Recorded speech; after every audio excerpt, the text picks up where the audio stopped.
হচ্ছে। ফরিদপুর থেকে দুজনকে, স্বামী স্ত্রী দুজনকে গ্রেপ্তার করে আমরা নিয়ে আসার পরে আমরা জিজ্ঞাসাবাদ করে আমরা জানতে পারি যে এদের দুজনের একজনের নাম হচ্ছে নাজেম, তার স্ত্রীর নাম হচ্ছে রূপা।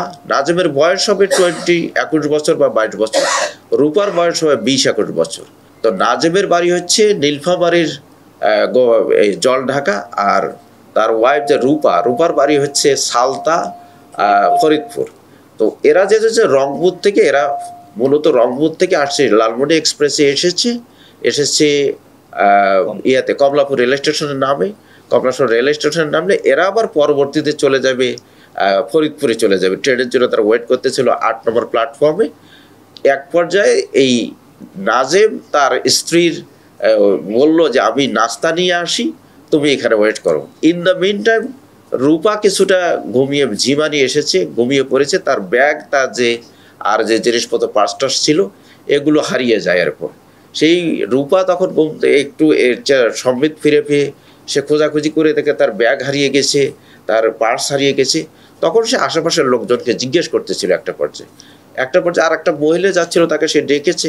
ইন দ্য মিনটাইম ওই এলাকায় সাইফুর রহমান ভূঁইয়া ওই জায়গাটার মধ্যে যাচ্ছিল। সে কাছাকাছি এসে তাকে জিজ্ঞেস করলো যে তুমি কি আমাকে ডেকেছো? তখন রূপা বলেছে যে না, আমি আপনাকে ডাকিনি, আমি ওই মহিলাকে ডেকেছি। তখন বললো যে পাশাপাশি জিজ্ঞেস করেছে যে তোমার কি হয়েছে? তখন বলেছে যে আমার ব্যাগ হারিয়ে গিয়েছে, আমার পার্স হারিয়ে গেছে, আমার টাকা পয়সা যা ছিল সব হারিয়ে গিয়েছে। আবার আমি ফরিদপুরে যাব, এখন আমি কিভাবে যাব? বলছে তোমার সাথে কি আর কেউ আছে? যে আমার স্বামী আছে, সে রাস্তা আনতে গেছে। এর মধ্যে নাজেম চলে আসছে। আসার পরে বলছে তোমরা কি করো? ওরা বলছে যে আমরা কিছু করি না এরকম। তো আমরা তো তখন বলেছে যে তোমরা আমার সাথে চলো, আমার 6 তলা বাড়ি রয়েছে, আমার গাড়ি রয়েছে, তুমি ড্রাইভিং শিখে তুমি আমার গাড়ি চালাবে।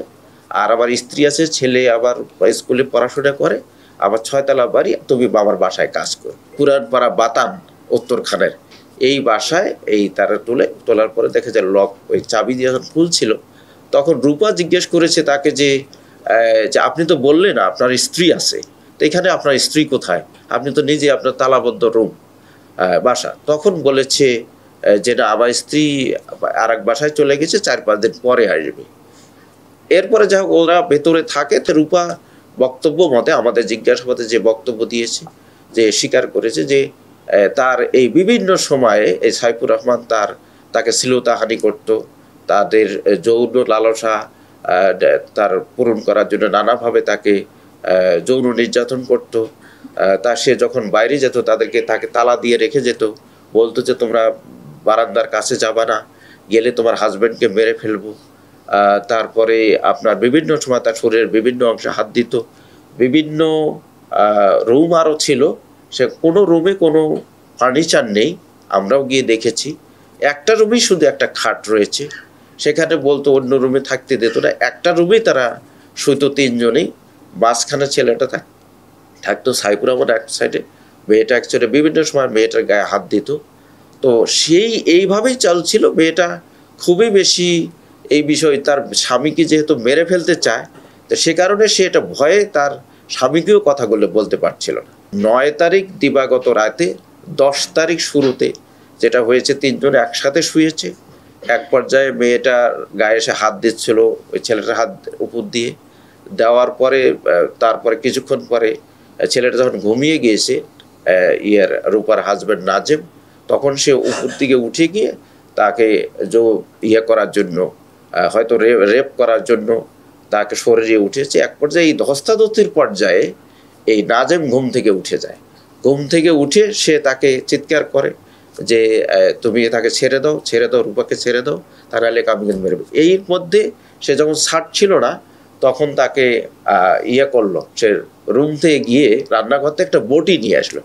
বটি নিয়ে এসে তখনও নাজেম বা রূপার বক্তব্য মতে যে তার শরীরের উপরেই হচ্ছে আপনার সাইফুর রহমান ভূঁইয়া। তখন তাকে কোপানো শুরু করে এই বটি দিয়ে। মাথার এই খুলিতে অনেকগুলো কোপ রয়েছে। এরপর যে সে ঠেকাতে যাচ্ছিল, তার হাতের অনেকগুলো কোপ রয়েছে, অনেকগুলো কোপ খেয়েছে শরীরের বিভিন্ন জায়গায়। তো এক পর্যায়ে সে দৌড় দিয়ে বাথরুমের মধ্যে ঢুকে সিটকিনি দিয়েছে।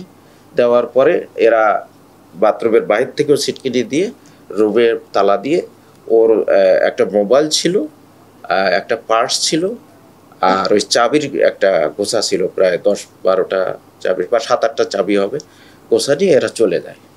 তো তারপরে এই সাইফুর রহমান হয়ে কোনোভাবে ভেঙে টেঙে প্লাস্টিকের দরজা, যেহেতু বাথরুমে বের হয়ে ব্যালকনিটা বারান্দা, ছোট বারান্দা দেখেছি, চিৎকার করলে তখন স্থানীয় লোকজন এসে তাকে দ্রুত হাসপাতালে নিয়ে যায়। হসপিটালে নেওয়ার পরে সেখানে তারা চিকিৎসা কিছুটা শুরু করে।